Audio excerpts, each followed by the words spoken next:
with the ones we love. About this idea that honesty is intimacy. And if, for whatever reason, we don't feel we can be honest in a relationship, that we ought to ask ourselves why that might be. In that talk, I wanted to establish the idea that honesty is the foundation for all our genuine relationships. But tonight, I want to talk about an even more fundamental honesty that we can all practice, and that is honesty with ourselves. Because the human experience is an amazing and complicated thing. Physically, our nervous systems are no more than a few kilograms of brain matter residing in our skulls. The product of 4 billion years of evolution, our brains are reality processing machines. They're biochemical computers running an operating system called consciousness, where every emotion and thought is a synaptic electric storm awash in a sea of neurotransmitters. And to top it all off, we're self-aware. That literally blows my mind.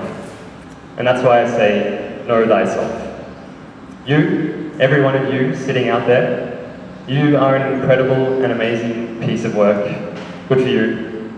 In fact, yeah, I think it deserves a round of applause. All right, so 2 questions. Who am I? And why?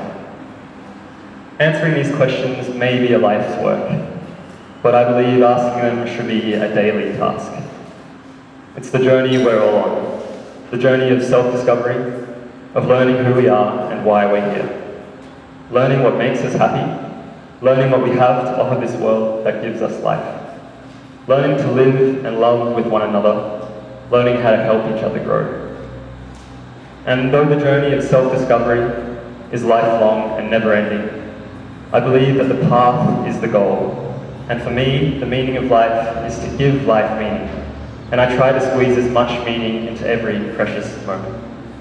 To let every experience rise to its fullest expression.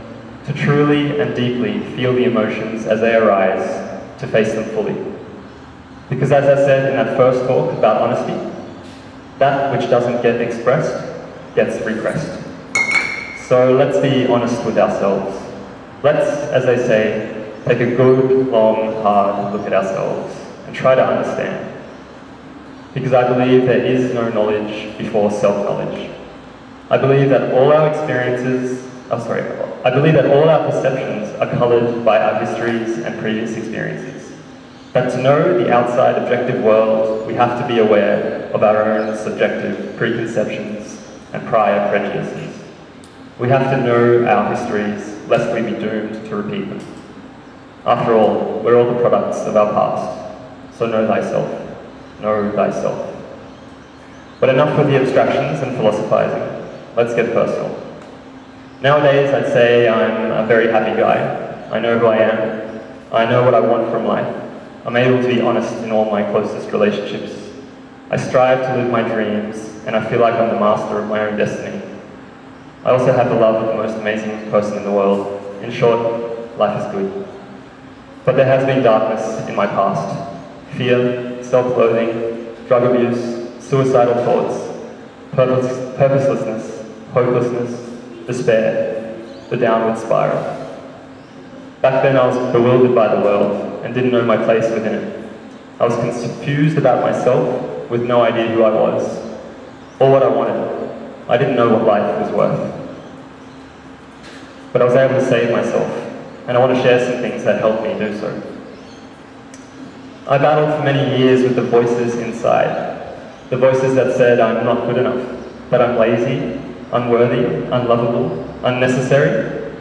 But somewhere within was another voice that doubted, that questioned. That voice saved me. And I've since learned that we need to be as critical about the voices inside us as we are about the voices outside. If some stranger came up to you and told you you're lazy, would you just accept that as fact? Or would you ask the ultimate of all philosophical questions? How do you know? So if you have critical voices inside that are putting you down, you can ask them for proof. You can provide counter-evidence and make counter-arguments. You can even ask, what part of me is making this assertion, and what's in it for them? You might even discover that that's not even your voice at all. For me, some of those voices belong to bullies I had in high school, to teachers, to parents. There's a whole ecosystem within us all. A big part of my growth has been to distance myself from those voices. Firstly, by recognizing that they do not serve me, and then challenging what they say, sometimes simply to drown them out with the voice of my true self. And incidentally, being critical of the voices in your head applies just as much when they're telling you you're awesome. How do you know? Hopefully there's good reasons, but otherwise we run the risk of arrogance or vanity or narcissism.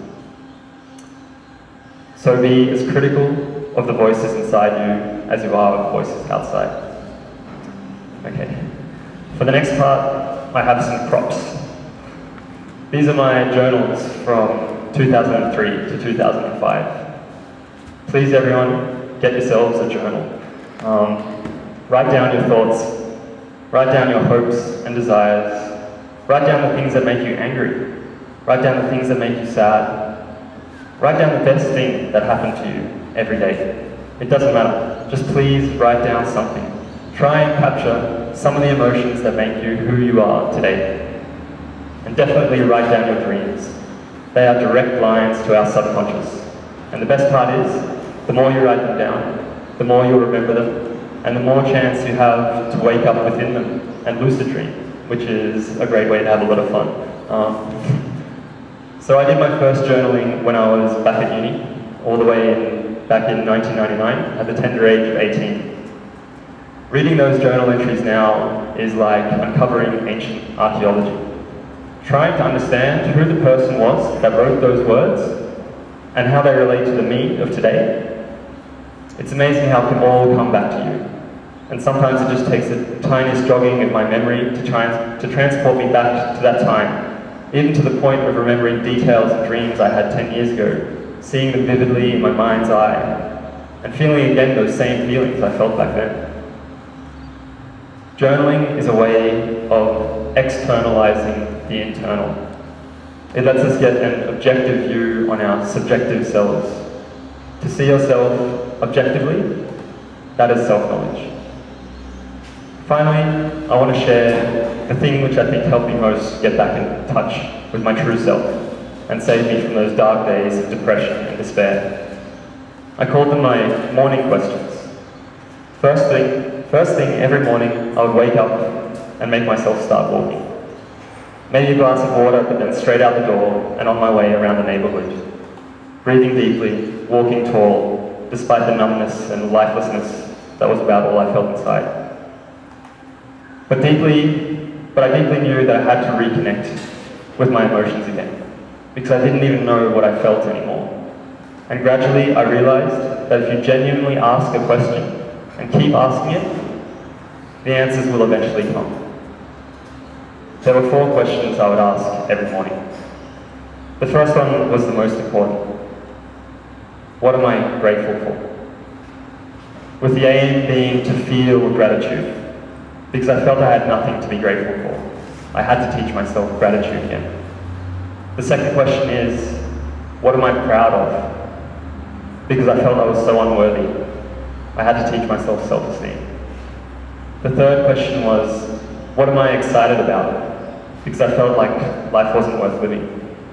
I had to teach myself that the future was bright, so I allowed myself to feel hope again and be energized by those hopes and dreams and desires in my life ahead. Finally, I asked myself, who do I love and who loves me? To remind myself that I'm not alone and that I have a support network out there. It was hard at first and no answers would come, but I just kept on asking. And I had to trick myself too. If I didn't feel gratitude for anything, I would ask, what would I feel grateful for if I could now? And just keep on asking. And be sincere in your will to know and don't relent. Eventually the feelings started to come back and I regained that spark of life. And now I'm back on the upward spiral where we should all be. So to recap, the most important honesty is honesty with oneself. There is no knowledge before self-knowledge. We are the products of our experiences. We must process our histories lest we be doomed to repeat them, because that which doesn't get expressed gets repressed. To be as critical of our own internal voices as we are of any other, to always ask, how do you know? Journaling. Externalizing our internal experience, gaining objectivity on our subjective selves. And finally, my morning questions, which I offer to you. What are you grateful for? What are you proud of? What are you excited about? Who do you love and who loves you? Thank you.